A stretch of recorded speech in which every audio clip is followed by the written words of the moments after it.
입니다.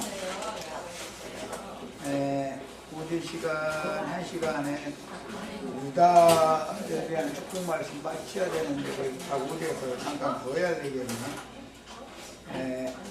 이어나가는 말씀에 그의 나귀를 포도나무에 매며 그의 암나귀 새끼를 아름다운 포도나무에 맬 것이며 이렇게 표현이 됐는데, 포도나무는 예수님을 상징하는 말이죠. 참 포도나무는 예수님이에요. 그러니까 그리고 이제 나귀라고 하는 것은 그리스도의 종들을 상징하는 말이에요. 여리고에서 예루살렘으로 올라가시는 길에 벳박이라고 하는 곳에 이르셨을 때 제자 둘을 맞은편 마을로 보내시면서 맞은편 마을로 가서 매에 있는 나귀와 나귀 새끼를 풀어가지고 나한테 데려와라 그랬죠. 여기 이 예언을 이루는 거예요.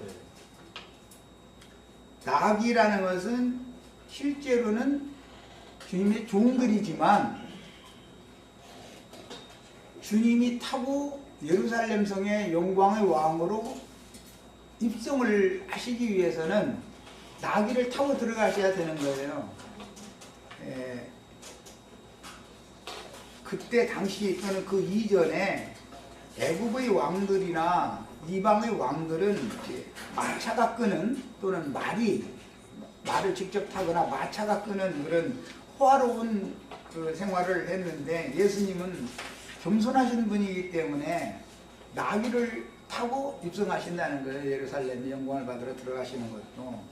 근데 이것은 나귀라는 것은 결국 알고 보면 영적으로 겸손한 주님의 제자들을 통해서 영광을 받으신다, 그런 표현이지, 짐승 나귀 타고 육신으로 오셨던 예수님이 예루살렘에 들어가서 호산나 다윗의 자손이여 찬양을 받으신 것은 하나의 표상이죠. 그것은 이루어질 것에 대한 표상이고, 실제로는 이것은 주님이 지금 성령이 구속을 이룬 다음에 성령이 드셔가지고 영적으로 심령이 가난하고 마음이 겸손하고 온유한 이런 제자들을 통해서나 영광의 성에 들어갈 수 있다, 이제 그런 것을 상징하는 말이에요. 그런데 그 겸손한 제자들이 포도나무에 매여 있다는 거잖아요. 이것은 다 상징으로서 여리고에서 예루살렘으로 가는 중간에 감람산 그 기슭을 이제 기슭을 비켜서 이렇게 가는데, 그 중간에 반드시 여리고를 거쳐야 예루살렘으로 들어가게 돼 있는 거예요. 여리고에서 얼마 안 되는 그 거리에는 이제 베단이라는 마을이 또 벳바게에서 얼마 안 되는 그 감람산 기슭에는 베단이라는 마을이 또 있어요. 그 지형을 잘 이렇게 마음에 담아두세요. 여리고는 그 강도 만났던 곳이죠. 어떤 사람이 거기 이제 자기 짐승에 태워다가 주막에다가 데려다주고 부탁했던 곳이에요. 그게 그 자기 짐승이 여기에서 나오는 지금 나귀란 말이야, 나귀. 그런데 이 나귀라는 것은 겸손하신 이스라엘의 왕이신 예수님이 겸손한 왕이다, 이런 걸 보여주는 거예요. 말을 타고 다니는, 마차를 타고 다니는 그런 세상의 왕과 이제 대비시키는 용어예요. 그러니까 포도나무에 매여 있다. 예루살렘이라고 하는 곳은 유대교의 체계 속에 있는 곳인데, 유대 땅이라고 하는 것 전체가 다 체계 속에 있지만 사실은 그의 신앙이 진실하기 때문에 참 포도나무이신 그리스도께 이게 다 매여 있는 어떤 종들을 통해서 주님이 영광을 받으신다, 이제 그런 것을 상징하는 말이에요. 그 다음에 그 옷을 포도주에 빨며 그 복장을 포도즙에 빤다, 이렇게 했는데, 이것은 계시록에 보면 7장, 특히 계시록 7장에 보면 어린 양의 피에 그 옷을 빨아서 희대했다 이렇게 표현이 되어져 있죠.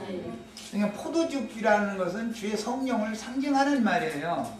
그러니까 이것은 유대교 생활로 말미암아서 옷을 빤다라는 것은 생활, 삶을 말하는 거예요. 행위를 말하는 거예요. 그러니까 유대 종교에 찌들어 있던 사람들을 거기서 그러나 실제로 그 마음은 순수하게 참 포도나무이신 그리스도께 매여 있는 사람들이에요. 그 사람들을 불러내오면 주님의 말씀이 곧 영이요 생명의 말씀이기 때문에 그분의 말씀으로 율법 종교 생활을 깨끗이 씻어버리는 거예요. 완전히 그리스도로 새 옷을 입혀주려면, 흰 옷을 입으려면 포도즙에 빤다 이렇게 했어요. 이 축복의 말씀을 이해를 하셔야 되겠어요. 그 다음에 이는 우유로 인하여 붉고 눈은 포도주로 인하여 붉고 그랬는데 이것은 이제 표상적인 표현이죠. 포도주를 이제 맑은 포도주를 마셔서 사람이 기운이 기운이 올라오고 생명이 운행되고 혈액순환이 이제 잘 돌아간다는 표시는 술 취하면 눈이 붉어지죠. 이건 이제 하나의 상징이죠. 뭐 토끼눈처럼 뭐 눈이 빨갛다 그런 말이 아니고 이건 이제 상징이기 때문에 이것은 신약에서는 그리스도 예수 그리스도의 눈은 불꽃 같다라고 표현이 됐죠. 그래서 이제 그런 표현을 여기서는 이렇게 인격화시켜서 표상으로 말한 거예요. 그 다음에 이빨, 예수님의 이빨이라는 것은 뱀도 이빨로 사람을 물고서 거기다 독을 주입시키잖아요. 저 세속에서도 쓸데없는 잔소리 이빨 그만 까 그러죠. 어떤 그 사람 속에서 나오는 어떤 입의 기운을 상징하는 말이에요. 그런데 예수님의 유다는 예수님의 그 영양분 있는 우유를 늘 마시기 때문에 뭐 우유가 색깔이 흰니까 또 이빨도 우유 마시고 이렇게 보면 이빨이 하얗게 붙죠. 이제 표상으로 이렇게 형상화시킨 표현이에요. 그러니까 이것은 그 이가시다라는 것은 그의 말이 거룩하고 의로운 말을 한다 그런 말이에요. 상징적인 표현이에요. 자, 그 다음에 이제 시간이 없으니까 자료로 다 읽으시기를 바라고 22절 요셉의 축복 이야기로 넘어가겠습니다. 이 중간에 있는 모든 복은 형제 자매님들이 다 이 복을 다 받으셔야 돼요. 여기 이제 이거 설명을 다 해놨으니까 이것을 여기 다 하려면 시간이 많이 걸리기 때문에 2시간에 이걸 요약해서 해야 되니까 잘해드린 거예요. 자, 49장 22절부터 이제 봅니다. 요셉은 무성한 가지 곧 샘 곁의 무성한 가지다. 요셉의 축복 이야기를 하는데 이렇게 시작이 됐어요. 샘 곁의 무성한 가지다. 이것은 건조한 땅인 팔레스타인 땅의 그 기후 풍토에 맞춰서 축복의 예언을 한 말씀이기 때문에 오아시스가 있는 땅 속에 있는 물 속에 나무가 뿌리를 뻗어서 물을 늘 흡수할 수 있는 그런 상태를 형상화시킨 거예요. 성경에서 뿌리라고 하면 신앙의 뿌리를 말하는 거예요. 전부 성경에서 뭐 나무 뿌리 하면은 인간 세상에서는 나의 조상을 말하는 거예요. 뿌리라는 말이 나오면 나의 조상, 선대조 그런 뜻인데 신앙 세계에서 뿌리라고 하는 것은 신앙의 근본이다 그런 말이에요. 그러니까 우리 신앙의 근본은 아브라함을 복주신 여호와 하나님이죠. 여호와 하나님이 생수의 근원이죠. 그러니까 나무가 깊이 뿌리를 내려서 오아시스 그 물을 항상 빨아들일 수 있는 상태로 표현한 것은 그리스도께 깊이 뿌리를 내린 신앙을 상징한다 그런 말이에요. 우리들이 다 그런 뿌리를 내려야 되는 거예요. 그리스도는 다함이 없는 생수를 계속 공급해 줄 수 있는 거예요. 아멘. 이걸 상징한 거예요. 그 다음에 그 가지가 담을 넘었다. 이것은 유대인의 구원만이 아니라 이제 온 세상 만국 모든 민족 누구에게나 그리스도의 구원이 편만하게 펼쳐질 것을 상징하는 거예요. 그 다음에 활 쏘는 자가 학대하며 그랬는데, 이제 고대에는 전투를 할 때 먼 거리에 있을 때는 활로 하고 근접 거리에 있으면은 창칼로 하고 이제 이렇게 했기 때문에 무기를 이렇게 말하는 것인데, 이 활은 이미 창세기 48장 22절에서 야곱이 요셉에게 특별한 한 분짓을 더 줄 때 내 칼과 활로 세게 그 아모리 족속에서 내가 빼앗은 한 성이다. 그 성을 나한테 특별히 한 기업으로 더 준다. 이렇게 예언이 되어 있었죠. 자, 칼이라고 하는 것은 먼 데에 있는 사람에게 전도를 하는 것을, 그런 말씀을 비유하는 말이에요. 활이라고 하는 것은, 칼이라고 하는 것은 근접전을 하는 것을 이제 상징하는 거예요. 가까운 데 있는 자들. 그러니까 활은 이방인들에게, 칼은 유대인들에게 전도를 하는 것을 상징하는 말인 거예요. 야, 그런데 야곱이 그 자기 아버지 이삭에게 축복을 받았던 하늘과 땅의 모든 축복을 요셉에게 지금 복으로 빌어주고 있어요. 그 복을. 그런데 자기의 축복을 지금 겸하여 맨 앞에다가 더 주고 있단 말이야. 야곱이 이런 의미에서 나의 아버지와 나의 할아버지의 축복보다 내가 너한테 주는 축복이 더 좋은 축복이다 그랬죠. 구약시대에 세례 요한까지 하나님의 종들이, 복받은 종들이 많이 있었어요. 구약시대에도 다 저주만 받는 건 아니니까.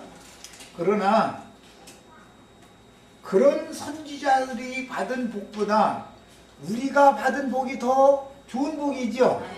우리는 이미 이루어진 사실, 그 이루신 주님이 우리 속에 오셔서 우리와 세상 끝날까지 또는 앞으로 세세토록 함께 할 수 있는 복이니까. 구약시대에는 혈통에 따른 것이니까 공간적인 제한과 그 다음에 시간적인 제한이 있지만, 신약시대에는 시공의 어떤 제한을 다 초월해버리기 때문에 우리는 더 완전한 축복을 받는 거예요 지금. 자, 그래서 활 쏘는 자 얘기가 나오면 원수도 활을 쏘지요. 대조의 활이라는 것이 신명기 32장에 나오고, 에베소서 6장에 보면 원수의 화전을 소멸한다 이렇게 되어 있죠. 그 화전이라는 것은 불화살이다 그런 말이에요. 원수의 불화살이라는 것은 율법으로 정죄하고 판단하는 말을 하는 거예요. 율법 말씀은 불화살이다 그러죠. 율법이라는 것은 사람을 정죄하는 거잖아요. 너는 이런 죄가 있다. 그 원수는 율법 말씀을 이용해 가지고 사람을 하나님 앞에 고소하는 역할을 하잖아요. 그 말씀을 하나님의 종들이 사용을 해야지, 마귀가 사용하면 그 영혼을 죽이는 용도로 쓴단 말이야. 하나님의 종들이 율법 말씀을 잘 소화해 가지고서 사용을 하면 영혼들을 구원하는 말씀으로 쓸 수가 있지만, 마귀가 그 율법 말씀을 오남용하면 오늘날 로마교 신부님들이나 개신교계의 대부분의 90% 이상의 많은 목사님들이 전부 의문에 속한 육체의 율법 행위를 강요하는 말씀으로 하나님의 말씀을 오해해가지고 강대상에서 늘 정죄만 하죠. 제일 정죄 많이 하는 건 뭐냐면 돈 안 낸다는 거야. 11조 때 먹어 노동을 해야 돼. 그것은 아주 단골 레파토리요. 아주 다 도둑놈이래 무조건. 그래가지고 막 얼마나 저주나 뽑아서 실제 도둑놈은 전데 그걸 너무 모르고 있어 사람들이. 그 다음에 활 쏘는 자는 야곱의 활도 있고 원수의 활도 있단 말이야. 그러니까 양편에서 이제 활을 쏘는데 요셉의 활이 더 튼튼하다, 건강하다, 품질이 좋은 그러니까 야곱이 요셉에게 준 이 활로 화살을 날리면 원수를 다 죽일 수 있는데, 원수가 쏘는 그 화살은 날라와도 진리의 말씀을 바르게 가르침받은 축복을 받은 영혼들은 죽일 수가 없다. 손상을 줄 수 없다. 이런 말이야. 원수의 화전은 소멸시킬 수가 있으니까 성령은 능히 그런 뜻이에요.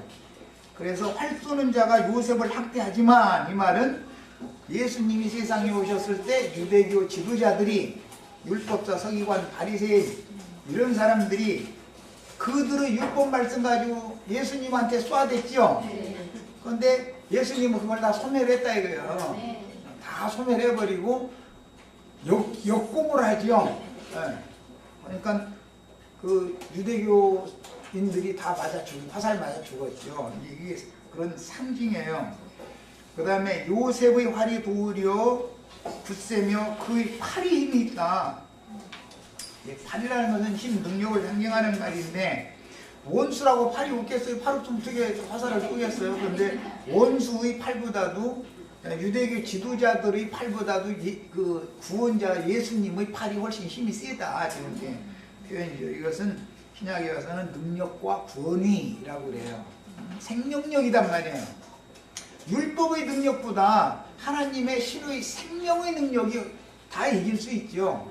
이것을 단적으로 표현하자면 죄의 권세보다 은혜의 능력이 더 세다. 그래서 은혜는 모든 것들을 다 저주도 죽음도 다 소멸시킬 수 있다. 그런 말이에요. 자, 이는 야곱의 전능자 이스라엘의 반석인 목자의 손을 힘입으니라. 그러니까 요셉이 활도 견강한 좋은 활을 야곱에게 받았고 이스라엘이 반석이라는 말이 나오면 대적의 반석이라는 말이 있으니까 이 말이 지금 대비하는 말이죠. 대적의 이게 원수도 다 그들의 메시아 그리스도를 반석을 찾는단 말이야. 유대교 지도자들도 다 그들이 다른 걸 믿은 게 아니에요. 다 메시아 그리스도를 기다렸던 거예요. 그런데 그 그리스도가 아니고 그들이 믿는 그리스도는 다른 예수였던 것이죠. 다른 메시아였던 것이죠. 자, 그 다음에 이걸 이제 구분하셔야 되고, 네 아버지의 하나님께로부터 말미암는다. 이 말은 야곱의 하나님, 이스라엘의 하나님은 요셉의 하나님이 된다. 아브라함의 하나님, 이삭의 하나님, 야곱의 하나님이 결국 지금 요셉의 하나님이 되는 것이죠. 신이 누구냐 싸움인 것이죠. 그러니까 반석이 어떤 반석이냐라는 게 나눠지고 활도 누가 준 활이냐 이거죠. 그건 뱀의 말도 활이니까. 그런데 그 유대교인들의 그 활은 선지서에 보면 속이는 활이다 읽어보셨어요? 속이는 활이에요. 유대교 지도자들, 자칭 유대인들의 그 설교는 전부 화살을 날리는데 그게 다 속임의 화살이다. 축복 준다고 하면 거짓말이에요. 무조건 그들이 하면 전부 거짓말이요. 또 뭐 11조 안 내면 저주받는다면 그 거짓말이 절대 믿으시면 안 돼요. 떠오르셔도 안 되고 그런 그 말도 같지 않은 소리에 절대 속으시면 안 돼요. 11조 한 번도 안 된 정주영 씨나 이건희 씨, 뭐 그런 분들 11조 한 번도 안 낸 분들이에요. 그분들은. 그런데 그 사람들만큼 잘 살아요.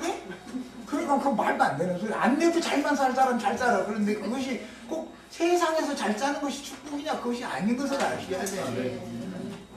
정직한 손으로 먹을 것이 있고 입을 것이 있으면 족한 줄 알고 감사해 가면서 살고 그러면 족한 것이지. 잔뜩 쌓아놓으면 나중에 죽으면 자식들끼리 재판해. 그런 걸 보기 싫으면은 이제 그런 얘기 하다 보면 엉뚱한 데 빠지니까. 야, 그가 너를 도우실 것이요 전능자로 말미암나니 그가 네게 복을 주실 것이다. 이 복은 신약에서는 하늘에 속한 신령한 복으로 복 주신다 이렇게 표현이 되어 있죠. 땅의 복이 아니에요. 그러니까 예수님이 복 주시는 성령께서 복 주시는 것은 영적인 복을 주는 것이지 무슨 육신이 세상에서 돈 많이 벌고 막 그런 얘기가 아니란 말이에요. 또 그렇다고 또 그러면 돈 벌으면 안 되느냐고 이러시지 말고 돈 버세요. 버시는데 그것을 벌기도 열심히 벌어야지만 쓰는 것을 잘 써야 되는 거예요. 쓰는 것도 잘 써야 돼요. 돈 벌어놓고 나서 쓸 줄 모르면은 엉뚱한 데다 돈 쓰고서 하면은 감당이 안 돼. 이거는 쓰는 것을 잘 써야 돼. 마땅히 쓸 때 있으면 써야 되는 것이지. 인기로 저 모아만 놔두면 되겠어요. 어떤 할머니가 뭐 돌아가셨는데 그 배기하고 장판 밑에 보니까 돈이 그렇게 가득 들어섰더라. 그거 깔고 돈 깔고 돌아가신 거예요. 얼어서 추워서 돌아가신 거야. 아니 보일러 좀 돌리지. 돈 잔뜩 있으면서 그게 그 뭐 하는 짓이냐 이거예요. 그렇게 어렵게 살면 쓰겠어요. 쓰라는 데는 안 쓰고 하나님이 쓰지 말라고 한 데는 또 그런 때는 5만 원짜리도 쑥쑥 내놔. 꼭 써야 되는 자리 가서는 돈 1,000원짜리 내는 것도 막 흔들리고 손이. 그래서 되냔 말이야. 괜히 말이 어디 술집에 가서 돈 있는 척 할 때는 내가 낸다고 막 그래. 제껴가면서 돈 세서 5만 원짜리로 막 이렇게 되고. 그게 사람이 얼마나 어리석은 짓이냐 이거는. 그거 갖다가 지 아내나 줘. 그럼 어렵게 할 줄은 잘 쓰겠어 그걸.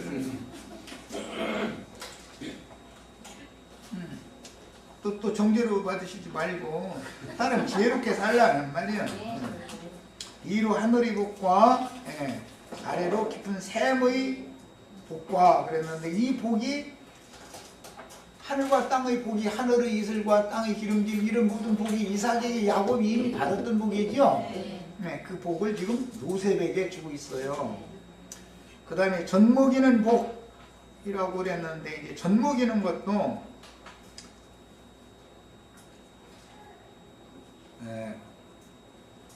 하나님의 자녀를 낳아가지고 젖을 잘 먹여서 기르는 것과 바울이 젖먹이를 기르는 것과 유대교 지도자들이 날마다 젖먹이는 것과는 다르죠.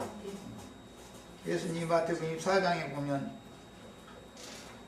마지막 때에 젖먹이는 자들과 아이된 자들은 화가 있다 이제 그랬어요. 그럼 오늘 저 아들만 보내고 저 엄마는 안 왔네. 헤라 자매는 그 지금 젖 먹이는데 그러면 화가 있어? 그 말은 아닐 거예요. 뭐 영적으로 어린 아이들에게 알아듣기 쉽게 하기 위해서 설명을 해서 가르치는 말 보고 이제 젖을 먹인다. 우리 형제 자매들도 이거 성경 읽어 그런다 해서 성경 백날 읽어도 뭔 소리지 워컹워컹 거리고 하면 종이지 뭐 알아. 가르침을 받아야지. 그러는데 설명을 해줘야죠. 이게 예수님도 그걸 설명을 한 거 아니에요 제자들한테. 그런데 마귀 자식들은 세상적으로 문자대로의 육신에 속한 말로 설명을 하는 거예요. 똑같이 젖을 먹이는데 영양분 있는 젖을 먹여야지. 먹으면 죽는 그 전에 한번 뭐 중국에서 그 가짜 젖 그 우유 만들어 가지고서 아이들 자꾸 죽어 싸서 나라에서 조사해 봤더니 영양분을 하나도 안 들어있는 그 젖을 그 우유를 만들어서 그렇게 대량으로 판매를 해가지고 그 사람 뭐 사용시켰다고 뭐 그중에 내가 한참 전에 저 뉴스에 들었는데 진짜 돈 버는 것도 좋지만 아니 지 우유 팔려나가면 아이들 다 영양실조 걸려서 죽을 거라는 걸 뻔히 알면서 그런 공장 재려놓고서 그렇게 장사를 헤쳐먹었더니 난 그 사람 그때 내가 알긴 얘기했지만 요새 영양분 하나도 없는 젖장사가 지금 하고 있죠. 그 이런 얘기만 왜 이렇게 목사들 비판을 해요. 이러시지 말고 잘 유심히 들어야 돼. 고린도전서 3장에 보면 바울 사도가 너희는 아직 어려서 내가 젖으로나 먹이고 단단한 식물로 먹일 수가 없다. 그게 하나님의 종들이 단단한 식물이 아닌 어린 아이들에게 기르는 방법, 젖을 먹이는 방법과 유대교 지도자들이 영양분 없는 젖을 먹이면 죽는다니까. 그런 것을 이것도 대비를 잘해서 받으셔야 돼요. 그 다음에 태의 복이로다 그랬는데 이제 태의 복이라고 하는 것은 상징으로 원래 육신의 자녀는 그 먼저 잘 낳지요. 많이 낳지요. 성경에 보면 전부 언제나 사라는 하갈보다 나중에 낳잖아요. 그러니까 이 나중에 낳는 복이 사무엘의 어머니 한나가 낳은 자식이 복받은 태의 열매지 분인나가 먼저 난 자식이 복받은 열매가 아니다 그 말이에요. 이 말은 유대교 지도자들이 하나님의 말씀 맡았다고 자신들이 하나님의 자녀라고 해도 그렇게 육에 속한 자녀들이 태의 복받은 열매가 아니고 영적인 예수 그리스도의 성령으로 말미암아 난 영적 자녀들이 요셉이 받은 태의 복이다 그런 말이에요. 그 다음에 네 아버지의 축복이 네 선조의 축복보다 나아서, 예, 이 말은 요셉의 아버지는 지금 이제 야곱이 이스라엘이 된 상태에서 유언으로 남기는 말인데, 이삭이나 아브라함의 축복보다도 내가 너한테 복을 빌어준 것이 더 좋은 축복이다. 예, 그래서 이것은 오늘 우리 형제 자매님들이 구약 시대의 전 기간 동안에 유다가 이스라엘 남은 형제들의 그 치리자로서의 축복을 받았지만 그 축복보다 요셉이 받은 축복이 더 좋은 축복이다. 이 축복은 실현이니까, 신약시대에는 이루어진 것이니까. 그래서 구약시대 모든 언약, 이게 유언이라는 게 약속이잖아요 지금. 이 약속을 받은 구약 백성들이었지만 그들은 약속만 받았고 이루어진 사실을 받지는 못했단 말이에요. 그래서 이루어질 것을 기다렸지 그들은. 예, 그래서 이것은 이미 유다의 축복은 이미 유다가 가나안 여자를 아내로 삼았을 때부터 연유된 말이기 때문에 그 유다는 다말에게 지팡이와 도장과 도장끈을 증표로만 줬죠. 증거물로만. 그러니까 구약 백성 유다의 아내로 상징되어지는 다윗이 다스리는 이스라엘 모든 백성들이라고 하는 것은 증표만 받은 거예요. 그 증표는 예수님을 상징한다 이거예요.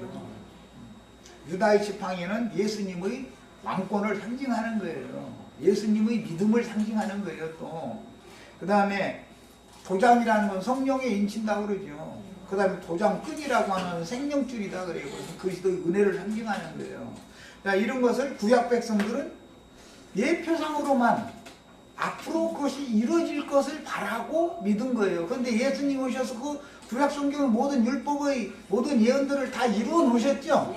우리는 이미 이루어진 사실을 받으니까 성령을 받는 것이 육체의 말씀을 받는 것보다 훨씬 더 좋은 복이다 그런 말이에요. 성령은 이미 다 이루어진 사실이니까. 이제 여기서 아주 중요한 게 뭐냐면 기독교 계가 다 성령 받았다고 그래요. 그 사람들 우리는 악령 받았다고 하는 사람은 한 사람도 못 봤어. 심지어 이만희 우리 장길장 우리한테 가도 다 저희만 성령 받았다고 그래. 전에 뭐 조아무 계시 막 불러 해가면서 망하는다 휘갈라 대고 막 하면 그게 성령 받은 증거래. 막 그게 못하면 성령 못 받았다 해버려. 그러면 그 성령 받으려고 얼마나 가서 백을 복고르고 막 나도 방언 좀 달라고 해가면서 뭐 이런 말해도 지금은 그런 지가 오래돼가지고 모르는 분들 꽤 있을 거예요 아마. 그런 것이 그게 성령의 증거가 아니고, 성령을 받으면 사람이 모든 진리 가운데로 인도를 받는 것이 특징인 것인데, 진리가 곧 성령이란 말이에요. 성령은 진리니라 그랬잖아. 그런 것이지 성령은 방언이라는 말이 성경에 어디가 있어. 물론 표적으로 주시는 방언도 있어요.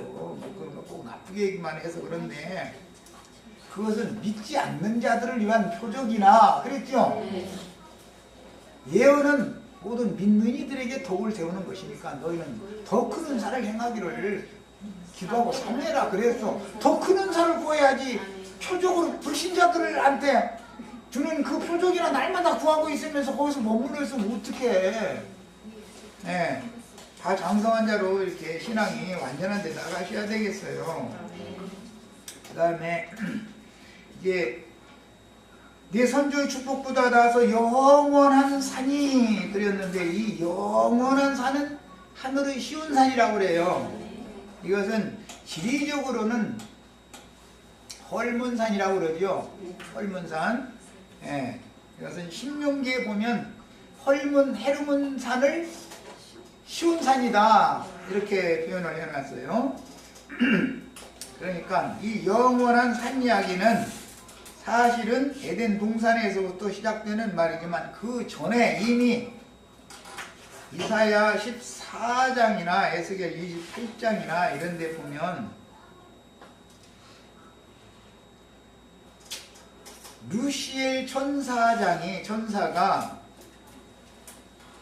하나님의 임재처소였던 그 산 꼭대기에 자기 보좌를 좌정시키려고 했었었죠. 근데 하나님은 산에 좌정에 계신다, 산에 계신다라고 하는 것은 상징으로서 지상세계에서 하늘과 맞닿은 것은 산이었기 때문에 사람 육신 눈으로 볼 때 그래서 하나님이 임하시면 신의 산으로 강림하신다 뭐 자꾸 이런 표현은 뭐냐 산으로 오신다 해가지고 또 이것도 문자대로 해가지고 산기도 간다고 산 경치 준 거 자연 훼손하는 건 절간 옆에다가는 꼭 기도 얹어놓지만 또 하여튼 공기 맑은 데는 다 망가뜨려 놔버려.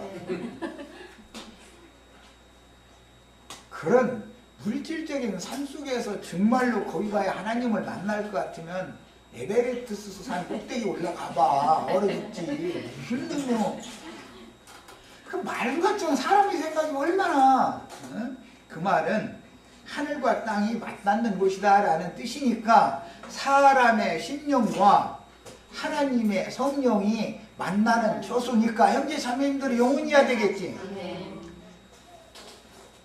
그래서 산을 교회라고 한 거예요. 산. 계시록에는 뭐 이제 막 산과 섬이 각 산과 섬이 막 옮겨진다 그러는데 예수님이 표현할 때 이 산을 들어서 바다에 던지우라 하면 그렇게 된다 말이에요. 겨자씨 하나를 믿을 만한 믿음만 있어도 그렇게 된다 그랬는데 겨자씨 백알보다도 더 큰 믿음 가진 사람들이 백두산 옮겨가지고 여기다 왜 못 데려다 놓나 모르겠어. 우리나라 땅에다가 히말라야 산 뚝 뜨다가 우리나라 땅 옆에다 이렇게 바다에다 해놓고 나서 우리나라 땅이 넓히면 얼마나 좋겠어. 그러니까 이게 전부 하나님의 말씀을 너무 사람들이 오해하는 것이죠. 영원한 산이다라는 말은 영원한 하나님의 임재처소 그런 말이에요. 이것은 뭐 이제 이 산 얘기가 한두 것도 없지만 모리아 산이 이제 이삭을 제물로 드렸던 산이죠. 그 산이 예루살렘 성전터가 된 산이었었어요. 그런데 그 산은 멸망산이 되죠. 그럼 영원한 산은 하늘의 쉬운 산만 영원한 산이다 이 말이에요. 이걸 대비하는 거예요 지금. 자, 그러니까 이것은 어떠한 성도들이 하늘과 땅이 맞닿은 함께 하나님과 함께 만나서 함께 하나님을 그곳에서 높은 처소에서 섬길 수 있는 사람들이 모이는 교회가 무슨 교회냐 이런 말이야. 그래서 히브리서 12장 22절로 24절에는 너희가 이런 곳은 하늘의 쉬운 산과 예루살렘과 천만 천사와 이렇게 쭉 장자들의 흉내 교회에 어린 양의 아벨의 피보다 더 낮게 말씀하시는 그리스도의 피가 뿌려진 그 앞에 너희가 이르렀다 그랬죠. 우리가 다 이 산에 와 있어야 되는 거예요 지금. 그 다음에 그 축복이 요셉의 머리로 돌아오며 그 형제 중 뛰어난 자의 정수리로 돌아오리로다 그랬는데 요셉의 머리는 교회의 머리가 되시는 그리스도를 상징하는 것이죠. 야, 이 요셉이 죽으면 이 머리를 메고 가나안 땅에 갖다 묻어야죠. 예수님이 십자가에서 죽은 곳이 영적으로는 애굽이라고 하고 수금이라고 하는 곳에서 죽었죠. 그런데 우리는 해골 메고 어디로 가야 돼요? 하늘의 쉬운 산으로 가는 거예요 이제. 그 얘기를 하는 거예요 지금. 그래서 교회의 머리는 그리스도고 음녀들의 머리는 일곱 머리다 그랬어요. 그러니까 여자는 하나인데 머리가 일곱이면 남편이 일곱이다라는 말이니까 뭐 이건 뭐 긴 설명이 필요 없죠. 야, 그러니까 음녀 교회는 일곱 산이라고 그랬죠. 음력 일곱 산이다. 음력 일곱 머리는 음력 일곱 산이다. 계시록 17장 이렇게 돼 있어요. 그러니까 일곱 산이라는 것은 하나님의 교회 처음에 시작했지만 일곱 교회가 세속화된 상태를 말한다 이 말이야. 교회가 세속화되면 음력 일곱 산이 되는 거예요. 그리스도의 교회는 하늘의 쉬운 산 한 산밖에 없어. 상징이요 이게. 그러니까 산과 머리는 계시록 17장이면 음력 일곱 머리는 또 일곱 산도 되고 일곱 왕도 되니까 여기에서 그 계시록에 가서 실현된 말씀을 잘 이해를 하시면 우리는 그리스도의 몸을 세우는 사람이다. 아멘. 한 몸에 한 머리가 딱 있어야만 정상적인 부부관계인 거예요. 이 사람만 신부 교회다 그래요. 이 사람들만. 자, 이제 이 자료 말씀을 이제 읽어나가겠습니다. 6페이지에서 읽어나갑니다. 하단부에 성경에서 시냇가에 심은 나무의 무성함은 언제나 신령한 은효인 그 영의 축복을 상징하므로 요셉을 샘 곁의 무성한 가지로 축복한 것은 요셉은 야곱의 복으로 대표되는 그 영의 특별한 축복을 받아서 생육하며 번성하게 될 것임을 예언을 한 것 같습니다. 마귀만 번성하는 것이 아니죠. 마귀는 번성은 많이 하지만 저주의 자식들인 것이고 그리스도도 생육하고 번성해야 된다고요. 이게 주님의 교회인 거예요. 야, 요셉의 활은 도리어 굳세며 그의 팔이 힘이 있으니 이는 야곱의 전능자 이스라엘의 반석인 목자의 손을 힘입음이라. 그래서 이미 설명을 약간 간략하게 한 것처럼 야곱이 아무리 족속의 땅을 빼앗은 세겜 땅의 한 몫을 특별한 기업으로 요셉에게 줄 때 창세기 48장 22절에 보면 내 칼과 활로 아무리 족속에서 뺏은 것이다 그랬죠. 그 야곱의 칼과 활을 지금 요셉에게 주고 있는 거다 그 말이에요. 그러니까 그리스도의 말씀은 능력과 권세가 있단 말이야. 힘이 있단 말이야. 모든 것들이 그리스도의 말씀을 아무것도 대적할 수가 없어. 무엇이라 뭐 유명한 신학 박사님 다 와도 소용없어. 그때 당시 예수님을 대적하러 따지러 온 사람들이 당대의 저명한 유대교의 랍비들이었었어요. 자기네들의 그 당파 중에서 제일로 말도 잘하고 성경 지식이 많은 사람들을 뽑아서 대표자를 보낸 거 아니에요. 예수님한테 따지러. 근데 예수님한테 따져봐야 저희만 망신당한 거 아니에요. 말하자면. 그래서 다시는 더 이상은 묻는 자가 없었다 그랬어요. 자, 이제 이 활약이는 계시록 6장에 나오는데 내가 봄에 어린 양이 7인 중의 하나를 떼시는데, 그러니까 어린 양이 7인 중의 하나를 뗀다라는 것은 유대 지파의 사자 다윗의 뿌리인 예수님이 이었기 때문에 이 양을 인을 떼는 것이죠. 마태복음 13장에서는 창세로부터 감추인 천국의 비밀을 예수님이 지금 계시로 알게 해준단 말이에요. 제자들에게만. 그 얘기예요. 그러니까 이만희가 이긴 자가 돼가지고 지가 인봉된 계시록 말씀 인뛴다고 하는 말이 맞아요 안 맞아요? 그럼 이리 맞춰도 저리 맞춰도 못다 갖다 맞춰도 안 맞잖아. 그 얼마나 가짜는 소리 오는 거예요. 그러고 요즘에 시끄러우니까 한마디 첨언을 하자면, 아니 우리는 완전 혈통적으로 이방인들인데 무슨 놈의 지가 너는 유다지 파장해, 너는 단지 파장해. 난 단지 파장 하라고 해도 난 재수없어서 안 된다고. 아니 저주받은 지 파장 뱀 독사라는데 독사지 파장을 하고 앉았어? 아니 그렇게 어리석은 자들이 세상에 어디가 있어. 계시록에 보면 단지파라는 것은 기업도 없어. 계시록 7장에 무슨 놈 단지파가 어디가 기업이 어디가 있어. 그런데 단지파장이라고 또 그 하는 사람도 있대.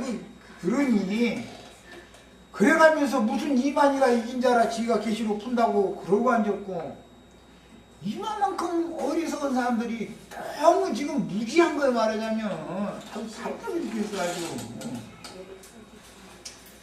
예수님이 인을 먼저 떼셔 놔야 성령을 받은 제자들이 이어서 인을 떼고 마지막에 증인들이 7 영들이 마무리 7 마지막 인까지 다 떼서 성경의 경륜을 완성하는 것이지, 그러려면 예수님부터 하나님의 감춰져 있는 봉인된 말씀을 열어서 가르쳐 줄 때 사람들이 심령이 열려야 하늘문이 열려가지고 이 말씀을 통해서는 하나님 앞 영광 앞으로 갈 수 있는 거 아니야. 아니 그걸 예수님이 맨 먼저 시작해놓고 다음에 제자들한테 그 다음 제자들한테 오늘 우리에게까지 말씀 좀 온 거 아니겠어요? 다음 세대는 다음 세대에 또 말씀 맡은 종들이 또 세워줘야지. 당연히 이렇게 해서 그 충만의 수가 얼마를 채워야 되는지 우리는 몰라. 이런 얘기지. 지금까지 추수가 한 번도 없다가서는 이만희가 와서 지가 추수꾼이래. 그리고 무슨 종이라고, 예언된 종이라든가 뭐 말세 종이라든가. 말세는 예수님 때부터 말세요. 무슨 놈의 말세 종이 그렇게 말도 같지 않은 시답지 않은 소리 하고 앉았는데도 그 난리를 내고. 또 어제 뭐 인터넷 잠깐 보는데 흰말 타고서 뭐 찌개하고서 이렇게 가는데 와 양복을 왜 검정 양복을 입었는가. 신기하네. 계시록 19장에 보면 백마를 타고 휘고 고운 세마포 입은 분이 아니 저 한산모시 갔다가 표백해가지고 저 옷 쥐어서 입고 저 백마를 타고 뭐 그 잠식체육관이라는데 거기 한 바퀴 돌더만 백마를 타고 오는데 검은 양복 입고 그러고 다니면 얼마나 헷갈려 그게. 아이고 정말 참 문자로 봐도 그렇게 안 맞잖냐 이 말이요. 이제 그때 내가 들으니 미생물종의 하나가 우레소리같이 말하되 오라 하기로 이에 내가 보니 흰 말이 있는데 이 백마 타는 이야기는 아주 사람들이 다 좋아하더만. 백마 타는 이야기. 그 창세기에서 지금 여기 오늘 우리가 나누는 말씀에서 유다에게 요셉에게 축복을 그 두 유다와 요셉에게 주신 축복 말씀이 지금 응하는 것인데, 활 쏘는 더 견강한 활을 가진 요셉이 구약시대 때는 전쟁을 하려면 장수는 앞에서 말을 타고서 전쟁을 지휘를 했기 때문에 다 이게 상징적으로 비유된 말이에요. 그런 것에 대해서 이해를 하셔야 되고, 말이라고 하는 건 육체예요. 이사야 33장에 보면 그랬죠. 말은 육체요 이랬죠. 그러니까 예수님이 백마를 탔다라는 말은 이만희처럼 너희 죽고 썩어져야 되는 그 육체는 바로가 타는 말이지만, 예수님의 육체는 죄가 없는 흰말이라는 말은 죄가 없는 말이라 이래요. 그래서 흰 옷을 입은 분이 흰말을 탔다, 백말을 탔다 그랬는데, 아니 저 세상에 무슨 흰말을 탔는데 검정 양복 입고 예수님이 섰다고 그러면 지가 구원자라고 그래가면서 보고 다니는데도 난리들을 내는 거 보면 얼마나 사람들이 어리석냔 말이요. 예, 우리 형제 자매님들 이제 그 계시록 19장 가서 빨리 가서 읽고 오겠습니다. 계시록 19장 가서 이제 이 말씀 마치려고 그래요. 시간이 얼마 안 남기 때문에 빨리빨리 하는 거예요. 이제.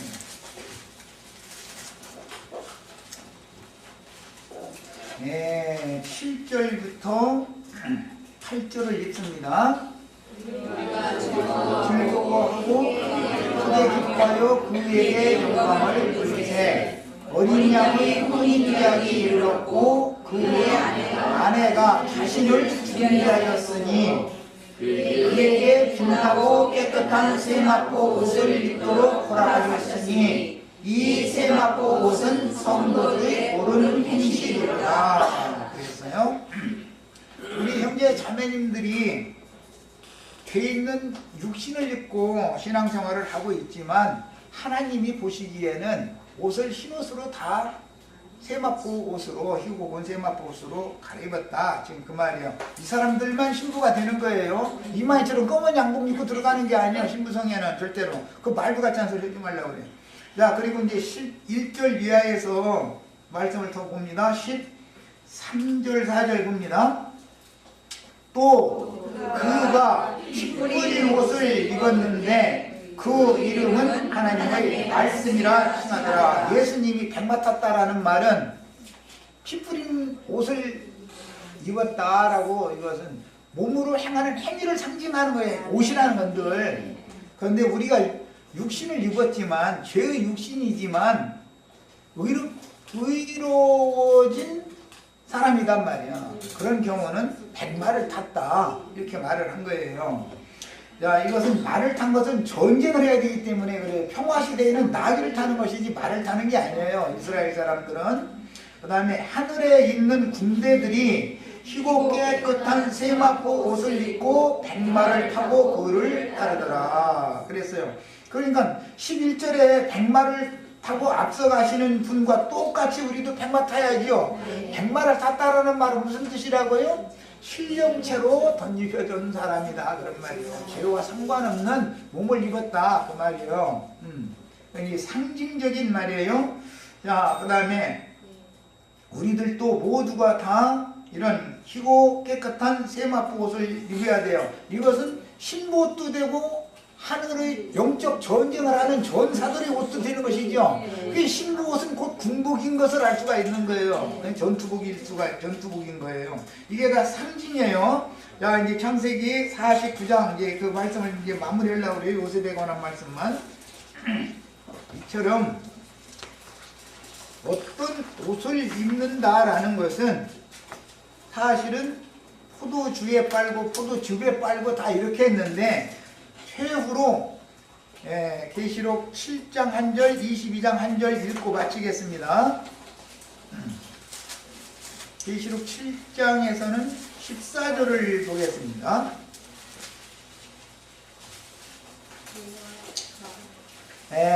13절 14절 장로 중 하나가 응답하여 나에게 이르되 이 흰옷 입은 자들이 누구며 또 어디서 왔느냐. 내가 말하기를 내 주여 당신이 아시나이다 하니 그가 나에게 이르되 이는 큰 환란에서 나오는 자들인데 어린 양의 피에 그 옷을 씻어 희게 하였느니라. 그러니까 알고 보면 이것은 시대적으로는 다음 시대에 이제 구원 얻을 자들을 말하는 것이지만, 이 시대에도 다 우리가 흰옷을 입으려면 어린 양의 피로 유다에게 축복해준 포도주와 포도즙으로 옷을 빨아야죠. 그러는 거예요. 그러니까 유다의 축복과 요셉의 축복이 계시록에서는 겸하여 이루어지고 있는 것이죠. 자, 이제 계시록 22장 14절 한 절만 읽고 이제 마칩니다. 22장 14절 자기 두루마기를 빠는 자들은 복이 있으니 이는 그들이 생명나무에 나아가며 문들을 통하여 성에 들어갈 원죄를 받으려 하리로다 그랬어요. 아까 유다의 축복에서 옷을 빠는 얘기 앞에 나온 것은 속옷을 말한 거예요. 뒤에 또 그 옷을 빠는 얘기가 이제 또 나왔죠. 그것은 계시록에서는 두루마기를 빤다. 이것은 겉옷을 말하는 거예요. 야, 그러니까 속 사람이 구원을 받으면은 흰옷을 입은 것이죠. 속이 영혼이 휘어졌으면 이제는 그의 몸도 죄와 상관없는 신령한 몸으로 완전히 덧입혀져서 나타나야 된단 말이에요. 그럴 것이 시작부터 끝까지 다 뭘로 된다? 어린 양의 피로 빤다 그랬는데, 그것은 지금 우리 형제 자매님들이 대답한 것처럼 어린 양의 피는 곧 말씀이다. 말씀이다. 내가 너에게 이르는 말이 영이요 생명이다. 내가 주는 물을 마셔라. 이것은 참된 음료다 그랬지만 내 피를 마시는 자는 영생하리라. 피와 물이 같은 말이고 그것은 진리의 말씀을 말한 것이다 이런 말이야. 말씀으로 우리 영혼이 거듭나야 되고 말씀으로 온전한 구원을 이루어서 우리가 이 육신의 장막을 벗을 때는 이렇게 신령체를 입고 주와 함께 백마를 탄 하늘의 군대가 되어져서 신부옷을 덧입혀져 가지고 신부성에 다 참여하는 축복을 다 받으시길 바랍니다. 자, 마칩니다.